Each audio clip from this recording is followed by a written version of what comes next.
Приветствую, друзья! После откровенного восторга, который вызвал у меня микрофон Mauna PD400X, очень захотелось попробовать и другие их решения. Модель DM30, хотя и существенно дешевле, но по функциональности нисколько не уступает старшему собрату, плюс его еще наделили светодиодной подсветкой, убрали по факту ненужный XLR-разъем и существенно уменьшили в размерах. Сегодня поговорим, наверное, об одном из лучших USB микрофонов в бюджетном сегменте. Собственно, поехали!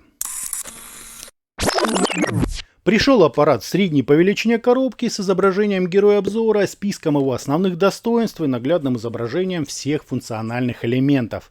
В комплект нам положили инструкцию, тяжелое металлическое основание и Type-C кабель с переходником на классический USB. Для начала девайс, естественно, нужно собрать. Для этого к ножке прикручиваем круглое металлическое основание. Здесь, кстати, тоже предусмотрено оба варианта резьбы на 3/8 и 5/8 дюйма. То есть микрофон легко можно установить на практически любой современный штатив. Пробовал на свою стойку, сел, друзья, как родной. Корпус DM30 имеет классическое уже устройство с непрозрачной сеточкой сверху. Видимо, внутри установлена минимальная ветрозащита и многофункциональным регулятором под ней.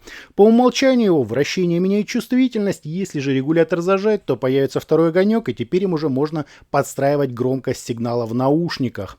Обычное же нажатие включает так называемый режим Mute, то есть временно отключает микрофон, чтобы вы могли ответить на звонок или поговорить с домашними, и все это не попало в эфир. Очень полезная функция, и наконец-то ее назначили на физическую кнопку. Сенсор в PD400X меня, честно говоря, немного смущал.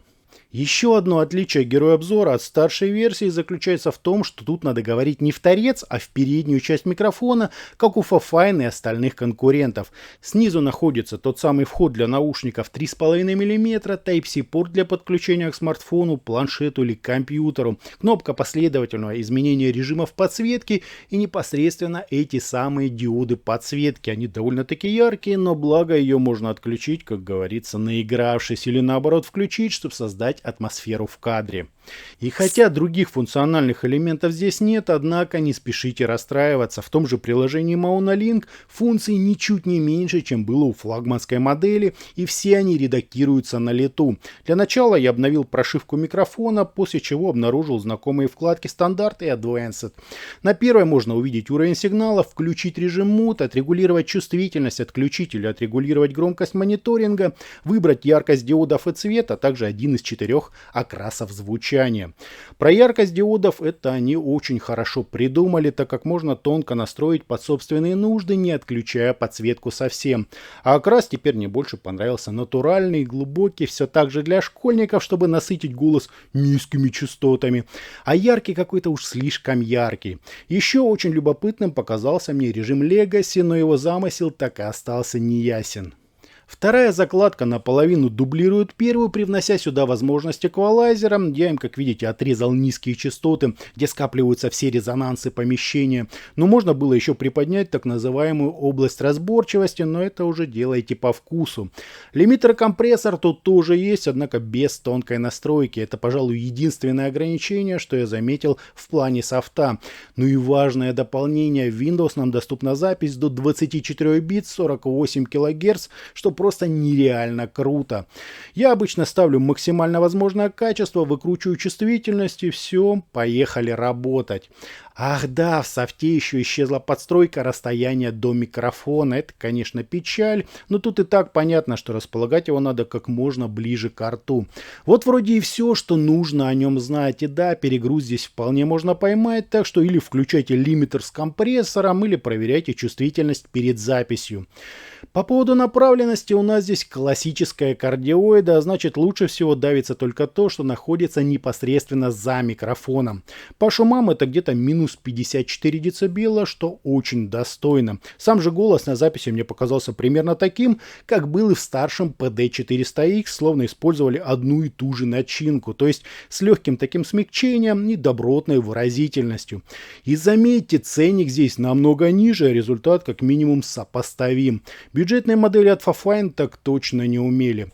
По качеству у меня никаких вопросов нет, пишет хорошо и чисто, главное настроить чувствительность. Пожалуй, это один из лучших недорогих USB микрофонов, что я, друзья, только встречал. И возможности выше крыши, и битность высокая, и сам звук очень достойный.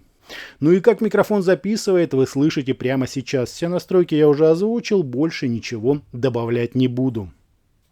Итогом в лице USB микрофона Maona DM30 мы получаем целую кучу разнообразных действительно полезных настроек, приятную подсветку, удобную кнопку Mute и реально высокое качество записи. Ничего похожего менее чем за 3000 рублей я, друзья, еще не встречал, мне очень нравится.